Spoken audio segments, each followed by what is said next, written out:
Dhaba style pav Baji masala இனி வீட்டிலே டேஸ்ட்டாக ஈஸியாக பண்ணிடலாம். வாங்க இது எப்படி செய்யலான்னு பார்க்கலாம். புதுசாக நம்ம வீடியோ பார்க்குறவங்க நம்ம சேனலை சப்ஸ்கிரைப் பண்ணி சப்போர்ட் பண்ணுங்கள். வீடியோ பார்த்துட்டு லைக் பண்ணுங்கள், ஷேர் பண்ணுங்கள், கமெண்ட் பண்ணுங்கள். அஸ்ஸலாமு அலைக்கும் friends, welcome to my care channel. உங்கள் எல்லாருக்கும் ஹாப்பி குட் டே.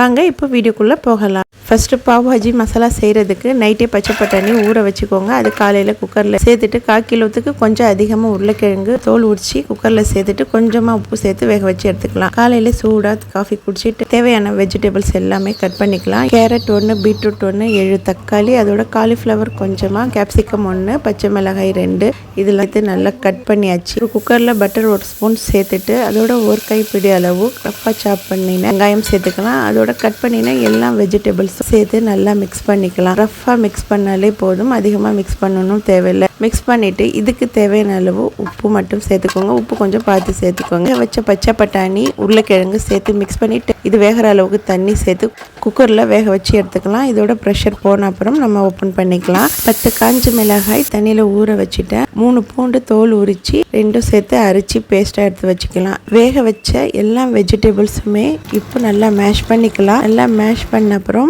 ஒரு கடாயில் 2 ஸ்பூன் அளவு பட்டர் சேர்த்துட்டு கொஞ்சமாக ஆயில் சேர்த்துட்டு 1 ஸ்பூன் அளவு சீரகம் சேர்த்துட்டு 1 கப் அளவு பொடியாக கட் பண்ணின வெங்காயம் சேர்த்து இந்த அளவுக்கு நல்லா வதங்கின அப்புறம் இதில் நம்ம அரைச்ச பேஸ்ட் இருக்குல்ல, சில்லி கார்லிக் பேஸ்ட் 3 ஸ்பூன் அளவு சேர்த்துக்கிறேன். இது சேர்த்து நல்லா மிக்ஸ் பண்ணிக்கலாம். நல்லா மிக்ஸ் பண்ண அப்புறம் பாவ் பாஜி மசாலா பவுடர் 2 ஸ்பூன் அளவு சேர்த்துக்கோங்க. பாவ் பாஜி மசாலா பவுடர் ரெசிபி வேணும்னா நான் ஷார்ட் வீடியோவாக அப்லோட் பண்ணுறேன், அதுவும் செக் பண்ணிக்கோங்க. இதில் சேர்த்து நல்லா மிக்ஸ் பண்ணிவிட்டு நம்ம மேஷ் பண்ணி வச்ச எல்லா வெஜிடபிள்ஸுமே இதில் சேர்த்து நல்லா மிக்ஸ் பண்ணிக்கலாம். இதில் தேவையான அளவு உப்பு சேர்த்துக்கோங்க. உப்பு செக் பண்ணி சேர்த்துக்கோங்க. மறுபடியும் மேஷ் பண்ணி விடலாம். இந்த மாதிரி பொடியாக கட் பண்ணின கொத்தமல்லி சேர்த்து நல்லா மிக்ஸ் பண்ணிவிட்டு இதில் வெஜிடபிள் வேக வச்ச தண்ணியை கொஞ்சம் கொஞ்சமாக சேர்த்துக்கிறேன். அதிகமாக சேர்த்தா தண்ணி ஆகிடும், அதனால் கொஞ்சம் கொஞ்சம் சேர்த்து மிக்ஸ் பண்ணிவிட்டு தேவைப்பட்டால் கொஞ்சம் சேர்த்துக்கிறேன். இப்போ எல்லா தண்ணியும் சேர்த்து நல்லா மிக்ஸ் பண்ணிவிட்டு இது கொஞ்சம் நேரம் கொதிக்கணும். நல்லா மிக்ஸ் பண்ணிவிட்டு கொஞ்சம் நேரம் கொதிச்ச அப்புறம்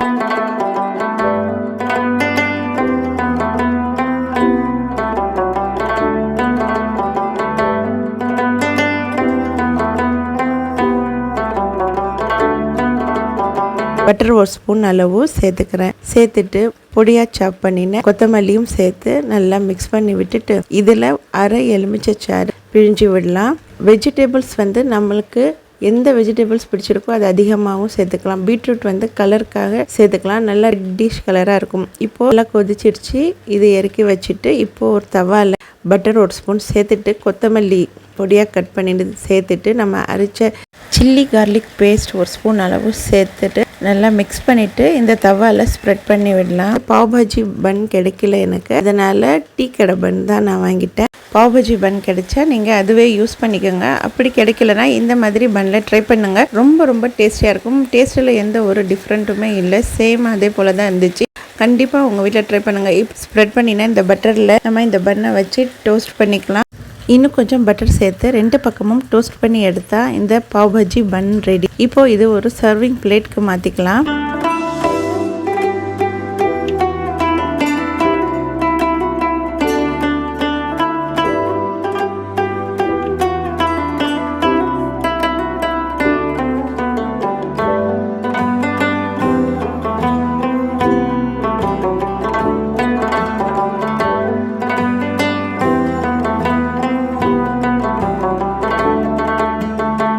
இப்போது ரெடி பண்ணின பாவ் பாஜி ஒரு சர்விங் பிளேட்க்கு மாற்றிக்கலாம். அதோட ரெடி பண்ண பன் எடுத்து வச்சுட்டு பாவ் பாஜி மசாலா மேலே பட்டர் 1 ஸ்பூன் சேர்த்துட்டு பொடியாக கட் பண்ணின கொத்தமல்லி சேர்த்துக்கலாம். பொடியாக கட் பண்ணின வெங்காயம் அதோட எலுமிச்சம் கட் பண்ணி வச்சுட்டு இந்த பன் எடுத்து பாவ் பாஜி மசாலாவில் டிப் பண்ணி இது மேலே ஆனியன் எலுமிச்சை சாறு விட்டு சாப்பிடும்போது அவ்வளோ டேஸ்ட்டாக இருக்கும். கண்டிப்பாக உங்கள் வீட்டில் ட்ரை பண்ணுங்கள். அவ்வளோதான், சூப்பர் டேஸ்டியான இந்த பாவ் பாஜி மசாலா சூப்பரான டேஸ்ட்டில் ரெடி ஆகிடுச்சு. கண்டிப்பாக உங்கள் வீட்டில் ட்ரை பண்ணிவிட்டு எப்படி இருக்குன்னு கமெண்ட் செக்ஷனில் கமெண்ட் பண்ணுங்கள். தாபா ஸ்டைல் பாவ் பாஜி வீட்டிலேயே இனிமேல் ஈஸியாக ரெடி பண்ணிடலாம். கண்டிப்பாக உங்கள் வீட்டில் ட்ரை பண்ணுங்கள். இந்த வீடியோ பிடிச்சிருந்தா மறக்காமல் நம்ம சேனலை சப்ஸ்கிரைப் பண்ணி சப்போர்ட் பண்ணுங்கள். வீடியோ பார்த்துட்டு லைக் பண்ணுங்கள், ஷேர் பண்ணுங்கள், கமெண்ட் பண்ணுங்கள். நம்ம சேனலையும் சப்போர்ட் பண்ணுங்கள். சப்போர்ட் பண்ணுற எல்லாருக்குமே ரொம்ப ரொம்ப தேங்க்ஸ். தேங்க்யூ ஃபார் வாட்சிங். Happy good day.